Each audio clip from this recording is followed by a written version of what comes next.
game's name is Super Bawk Bawk Chicken. It is about a chicken who runs down a cylinder and tries to catch a rascal who stole all the items from the shopkeeper. The chicken has superpowers. She can balk things out of her way, jump really high, and run really fast. This game's very similar to like other runners, but the main differences between ours and others is that you are on a cylinder and you're running along that, and so you have more rotation, you've got more control over your character, so you can spin full 360 around that cylinder, as well as having the abilities that a super chicken would, which is a balk and a dash, as well as time slow that will get you out of trouble when you get too close to something you shouldn't be. Those things give more agency to the player, and so that means that they can have a higher skill cap or skill expression. There's 3 yellow stars, and that kind of is how you unlock all the other levels and the bonus levels. If you collect 3 stars in each level, you unlock all the next levels and stuff.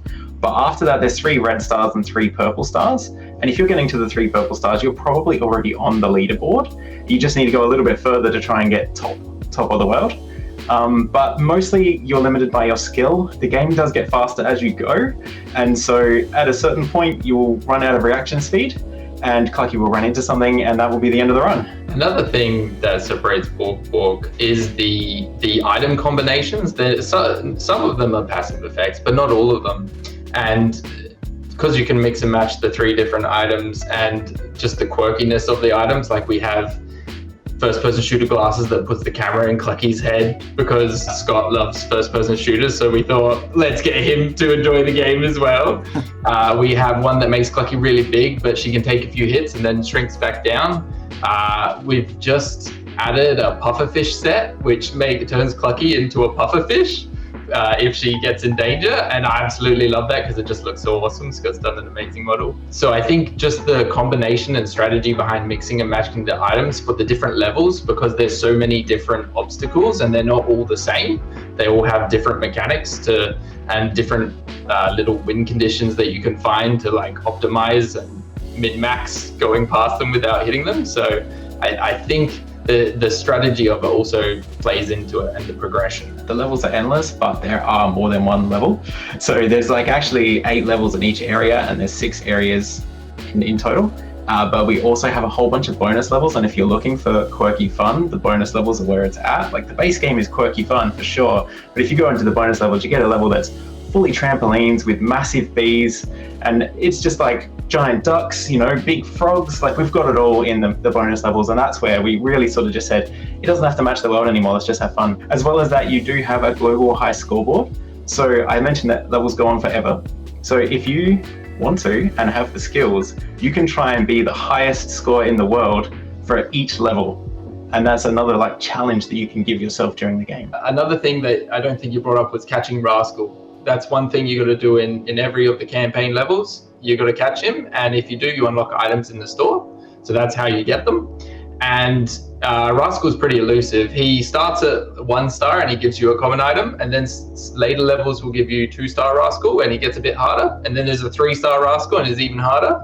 And that's all you need for common, rare, and mythic items. But then in missions for people who really want to test themselves out, there's the 4-star Rascal, and that is really hard to catch. Another cool feature of ours is the chili meter. So we wanted the game highly accessible to all ages and all skill levels, and because of that, so we had to make the game fairly easy at the start, but we still wanted a challenge for players that wanted to get to the fast straight away. And so we added the chili meter, and basically the game speeds up over time, but it will only speed up once the slower speed's caught up to your speed. So you get to set if you want it fast at the start, and then you will just remain fast until the slowest is caught up, and then you'll both start increasing again. So originally we were just making some prototypes for different games, and on a weekend I wanted to do a prototype for my partner, and so I just flipped. We were actually going up the cylinder once for one of the other prototypes, so I just flipped it on its side,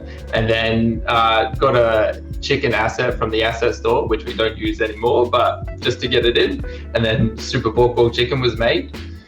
Alex and Scott jumped in, and now Scott's done all the models, and Alex has helped get it to where it is today. And so this has now become our first released game. Well, the prototype scenario was it was a really fun game, and it just auto repeated and all this kind of stuff. But it was not the game you see today. Like, obviously it had a lot of placeholder assets in it, which was great because that got us to actually test the gameplay part. But initially it was very, very hard and very, very mechanics based. Like, it was super fast, super challenging to like nail all the timings for all the obstacles you had to dodge, and all the obstacles were really close together. And over time, what we did was basically made it easier and easier and easier with each patch. And then we released, and then we made it easier and easier and easier with each patch after that as well. Just because we were finding that a lot of people like the game from the art style and the way it looks, but find it very challenging. And we want the player to feel like Clucky. We want the player to feel like a hero. So we kind of just keep making it easier, but at the same time more fun.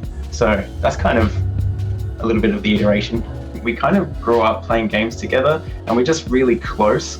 Like, sometimes you meet siblings and they just hate each other's guts, but we just don't. We really gel together. And if you go back in time a little bit, and even actually now, we sort of were making games as kids, and then we sort of made games as we were growing up too.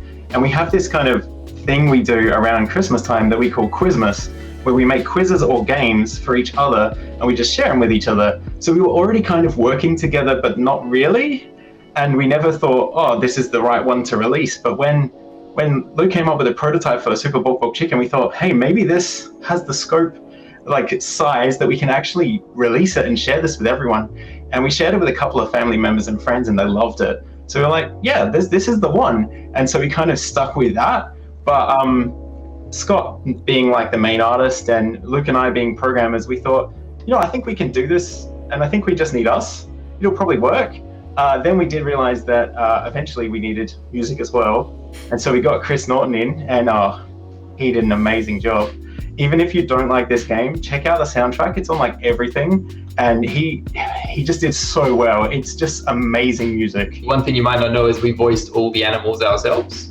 And we got our partners too as well, luckily. That was an absolute fun time. So we did a mixture of recording into our chairs with rugs over us, as well as recording on a bed with an hoodie covering us.